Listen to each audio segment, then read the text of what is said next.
ओम नमो भगवते वासुदेवाय नमः। माया मोह और असुरों का संवाद तथा राजा शतधनु की कथा।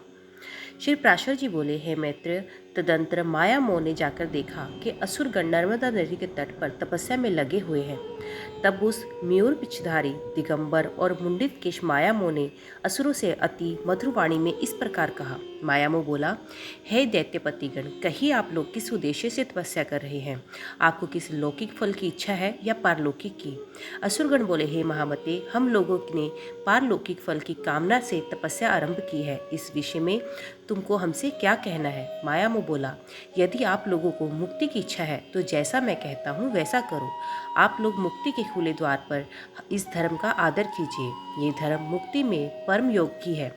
इससे श्रेष्ठ अन्य कोई धर्म नहीं है। इसका अनुष्ठान करने से आप लोग स्वर्ग अथवा मुक्ति जिसकी कामना करेंगे प्राप्त कर लेंगे। आप सब लोग महाबलवान हैं, अति इस धर्म का आदर कीजिए। श्री प्राशर जी बोले, इस प्रकार नाना प्रकार की युक्तियों से अतिरंजित वाक्यों द्वारा महामोह ने दैत्यगण को वैदिक मार्ग से भ्रष्ट कर दिया। ये धर्म युक्त है और ये धर्म विरुद्ध है। ये सत्य है और ये असत्य है। ये मुक्ति कारक है और इससे मुक्ति नहीं होती। ये अत्यंतिक परमार्थ है और ये परमार्थ नहीं है। और ये स्पष्ट ऐसा ही है। ये दिगंबरों का धर्म है और ये सातंबरों का धर्म है। हे द्विज, ऐसे अनेक प्रकार के अनंत वादों को दिखलाकर माया मोह ने उन दैत्यों को सर्वधर्म से च्युत कर दिया।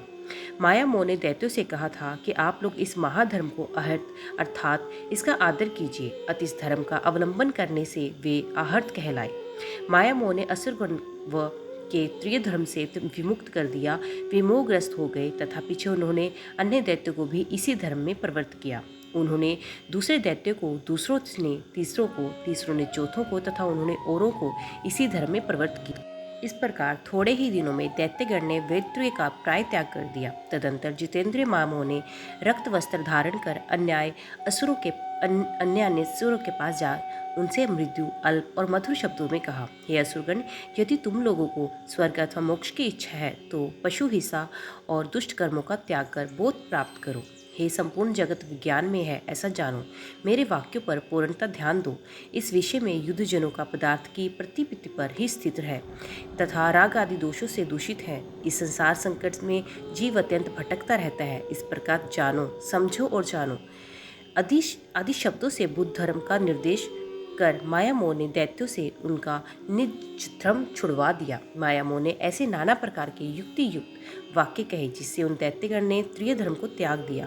उन दैत्यगण ने अन्य दैत्यों से तथा उन्होंने अन्य न्याय से ऐसे ही वाक्य कहे। हे मैत्रेय, इस प्रकार उन्होंने श्रुति स्मृति विहित अपने धर्म परम धर्म को त्याग दिया। हे द्विज, मोहकारी माया मोह ने और भी अनेकानेक दैत्यों को भिन्न भिन्न प्रकार के विविध पाषंडों से मोहित कर दिया। इस प्रकार थोड़े ही समय में माया मोह के द्वारा मोहित होकर असुरगण ने वैदिक धर्म की बातचीत करना भी छोड़ दिया। हे द्विज, उनमें से कोई वेदों की, कोई देवताओं की, कोई याज्ञिक की, कोई कलापों की तथा कई ब्राह्मणों की निंदा करने लगे। हिंसा में भी धर्म है, ये बात किसी प्रकार युक्ति संगत नहीं है।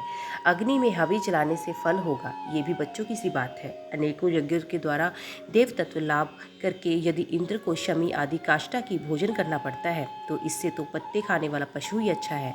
यदि यज्ञ में बलि किए गए पशु को स्वर्ग की प्राप्ति होती है तो यजमान अपने पिता को ही क्यों नहीं मार डालता? यदि किसी अन्य पुरुष के भोजन करने से भी किसी पुरुष की तृप्ति हो सकती है तो विदेश की यात्रा के समय खाद्य पदार्थ ले जाने का परिश्रम करने की क्या आवश्यकता है?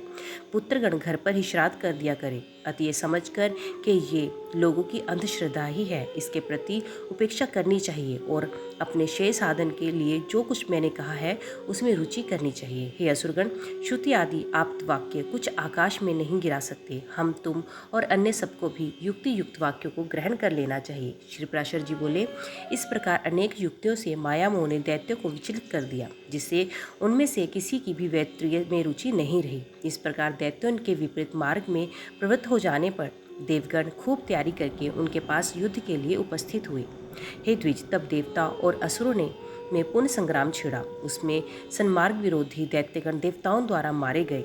हे द्विज, पहले दैत्यों के पास जो सर्वधर्म कवच था उसी से उनकी रक्षा हुई थी। अब की बार उसके नष्ट हो जाने से वे भी नष्ट हो गए। हे मैत्रेय, इस समय से जो लोग माया मोह द्वारा प्रवर्तित मार्ग का अवलंबन करने लगे वे नगन कहलाए, क्योंकि उन्होंने वैत्रिय रूप वस्त्र को त्याग दिया था। ब्रह्मचारी, गृहस्थ, वानप्रस्थ और सन्यासी, ये 4 ही आश्रमी हैं। इनके अतिरिक्त 5वां आश्रमी और कोई नहीं है। हे मैत्रेय, जो पुरुष गृहस्थाश्रम को छोड़ने के अनंतर वानप्रस्थ या सन्यासी नहीं होता, भी पापी भी नग्न ही है। हे विप्र, सामर्थ्य रहते हुए भी जो विहित कर्म नहीं करता, वही उसी दिन पतित हो जाता है और उस एक दिन रात में ही उसके संपूर्ण नित्य कर्मों का क्षय हो जाता है। हे मैत्रेय, आपत्ति काल को छोड़कर और किसी समय के एक पक्ष तक नित्य कर्म का त्याग करने वाला पुरुष महान प्रायश्चित से ही शुद्ध हो जाता है। जो पुरुष 1 वर्ष तक नित्य क्रिया नहीं करता, उस पर दृष्टि पड़ जाने से साधु पुरुष को सदा सूर्य का दर्शन करना चाहिए। हे महामने, ऐसे पुरुष का स्पर्श होने पर वस्त्र सहित स्नान करने से शुद्धि हो सकती है और उस पापात्मा की शुद्धि तो किसी भी प्रकार नहीं हो सकती। जिस मनुष्य के घर से देवगण, ऋषिगण, पितृगण और भूतगण बिना पूजित हुए निश्वास छोड़ते अंतर चले जाते हैं, लोक में उससे बढ़कर और कोई पापी नहीं। हे द्विज, ऐसे पुरुष के साथ 1 वर्ष का संभाषण, कुल प्रश्न और उठने बैठने से मनुष्य उसी के समान पापात्मा हो जाता है। जिसका शरीर अथवा ग्रह देवता आदि के निश्वास से रहित है, उसके साथ अपने गृह, आसन और वस्त्र आदि का नाम मिलावे। जो पुरुष उसके घर में भोजन करता है, उसका आसन ग्रहण करता है अथवा उसके साथ एक ही शैया पर शयन करता है, वे शीघ्र ही उसी के समान हो जाता है। जो मनुष्य देवता, पितृ, भूतगण और अतिथियों का पूजन किए बिना स्वयं भोजन करता है, वे पाप में भोजन करता है, उसकी शुभगति नहीं हो सकती। जड़ ब्रह्म आदि वर्ण सर्वधर्म को छोड़कर परम धर्मों में प्रवृत्त होते हैं अथवा हीन वृत्ति का अवलंबन करते हैं, वे नग्न कहलाए। हे मैत्रेय, जिस स्थान में चारों वर्णों का अत्यंत मिश्रण है, उसमें रहने से पुरुष की साधु वृत्तियों का क्षय हो जाता है। जो पुरुष ऋषि, देवपुत्र, पितृ, भूत और अतिथिगण का पूजन किए बिना भोजन करता है, उससे संभाषण करने से भी लोग नरक में पड़ते हैं। अतः वेत्रेय के त्याग से दूषित इन नग्नों के साथ प्राज्ञ पुरुष सर्वदा संभाषण और स्पर्श आदि का भी त्याग कर दे। यदि इनकी दृष्टि पर जात तो श्रद्धावान पुरुष को यत्नपूर्वक किया हुआ श्राद्ध देवता अथवा पितृ पितामहगण की तृप्ति नहीं करता। ओम नमो भगवते वासुदेवाय नमः। तो दोस्तों, आज की वीडियो में बस इतना ही। उम्मीद करती हूँ वीडियो आपको पसंद आई होगी। वीडियो पसंद आई हो तो वीडियो को लाइक और चैनल को सब्सक्राइब ज़रूर कीजिएगा। तो मिलते हैं अगले अध्याय के साथ। तब तक के लिए देखते व सुनते रहिए। जय माँ कंजक, जय माता दी।